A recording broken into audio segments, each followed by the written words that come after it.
योगी आदित्यनाथ ने दिखाया मुझे। जब वो सांसद थे तो रोज आंदोलन धरना प्रदर्शन करते थे, वो जो काम अधूरा छोड़ गए थे उस कार्य को पूरा। अगले शिकारे हो सकते हैं, अगले शिकारे हो सकते हैं। कोई दूसरा गरीब आदमी अनु सरकारी के दरिंदगी का शिकार न हो, इसलिए गरीब के पक्ष में आवाज़ उठाने के लिए मैं आज महात्मा।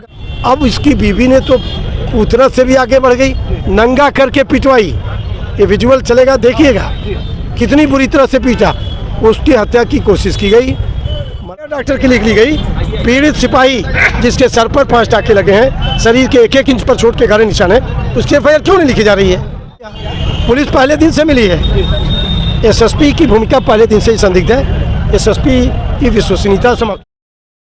सिपाही पंकज को न्याय दिलाने के लिए लगातार अग्रिम मोर्चे से लड़ाई लड़ रहे एमएलसी देवेंद्र प्रताप सिंह आज अनशन पर बैठ गए हैं।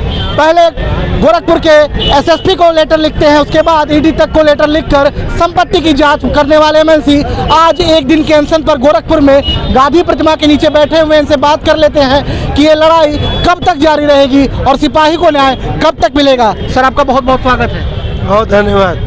क्या लगता है सर, ये लड़ाई कब तक जारी रहेगी? आज अनशन न्याय मिलने तक जारी रहेगी।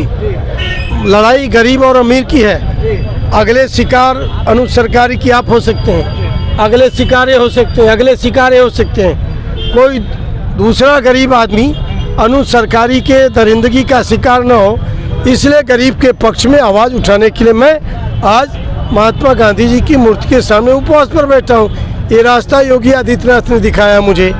जब वो सांसद थे तो रोज आंदोलन धरना प्रदर्शन करते थे, वो जो काम अधूरा छोड़ गए थे उस कार्य को पूरा कर रहा हूँ। अच्छा, ये काम आप पूरा करें, लेकिन आप उसी पार्टी से एमएलसी हैं। मुख्यमंत्री जी 3-3 दिन गोरखपुर में रहे, क्या वहाँ तक उनके कान तक ये खबर नहीं पहुँची? काहे नहीं पहुँची होगी? मुख्यमंत्री के पास इंटेलिजेंस होता है, वो पल पल की रिपोर्ट भेजता है। लेकिन ये सवाल आपको मुख्यमंत्री से पूछना चाहिए।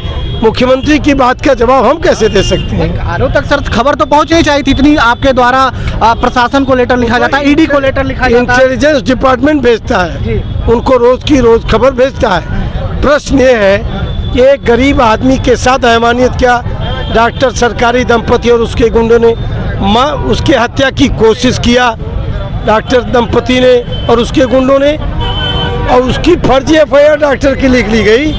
पीड़ित सिपाही जिसके सर पर 5 टाके लगे हैं, शरीर के 1-1 इंच पर चोट के गहरे निशान है, उसकी एफआईआर क्यों नहीं लिखी जा रही है? लिखी जानी चाहिए। अच्छा सर, एक और सवाल है। जिस तरीके से डॉक्टर साहब बार-बार कह रहे हैं कि हथौड़े से उनके सर पर वार किया गया, लेकिन अंदर कोई हथौड़ा ही नहीं मिला। नहीं, जिंदा कैसे बच गए? आपके हथौड़े पर पुलिस का जवान मार दे तो एक ही हथौड़े में आपका काम तमाम हो जाएगा। हाँ, अब वो तो डॉक्टर है, फर्जी सर्टिफिकेट बनवा लिया। प्रश्न ये है, हथौड़ा लगा तो दूसरे ही दिन मरीज कैसे देख रहा था, दूसरे दिन कार कैसे ड्राइव कर रहा था? आपके सर पर 5 हथौड़ा मार दे तो आप जीवित बचेंगे? ये डॉक्टर बहुत बड़ा कसाई तो है, ये फ्रॉड भी है। यही नहीं, उसकी बीवी तो पराकाष्ठा पार कर गई। बरामदे में ही पहुँचते वो देख लिया आते हुए अपने चैम्बर से, बरामदे में गुंडे पीट कर लहूलुहान कर दिए और गिर गया जब सिपाही, तब डॉक्टर चैम्बर से निकला, लोहे के राड से मारा।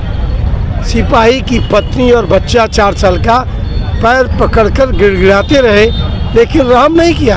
एक कसाई है, इसका बूचड़खाना बंद होना चाहिए। इसके अस्पताल का कोई मानक पूरा नहीं करता। 3 साल से विद्युत की अनुमति पूरी नहीं है, रिन्यूअल नहीं है, फिर भी चल रहा है। अब इसकी बीवी ने तो उतरत से भी आगे बढ़ गई, नंगा करके पिटवाई। ये विजुअल चलेगा, देखिएगा कितनी बुरी तरह से पीटा। उसकी हत्या की कोशिश की गई। मरा हुआ समझ के पुलिस को बुलाया और पुलिस के जवान को भी, पीआरबी के जवान को भी बावर्दी डॉक्टर के गुंडों ने पीटा।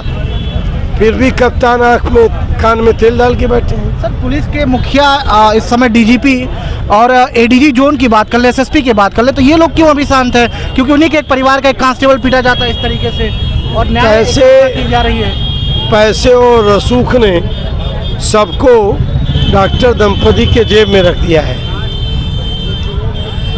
और क्या हो सकता है? दूसरा आदमी पीटा पीटी करता तो बहुत तेज हो जाते हैं।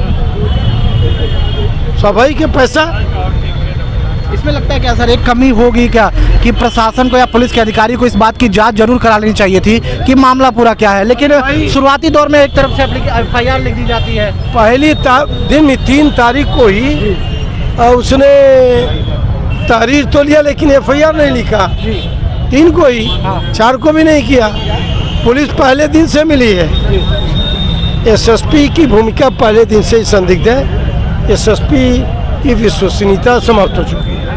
तो गोरखपुर में MLC देवेंद्र प्रताप सिंह आज अब ये लड़ाई जो पंकज कुमार वर्सेस डॉक्टर की थी वो सड़कों पर आ गई है, क्योंकि देवेंद्र सिंह जी जो जिस तरीके से कह रहे हैं कि सिपाही को न्याय दिलाने की हर लड़ाई हमारे तरफ से लड़ी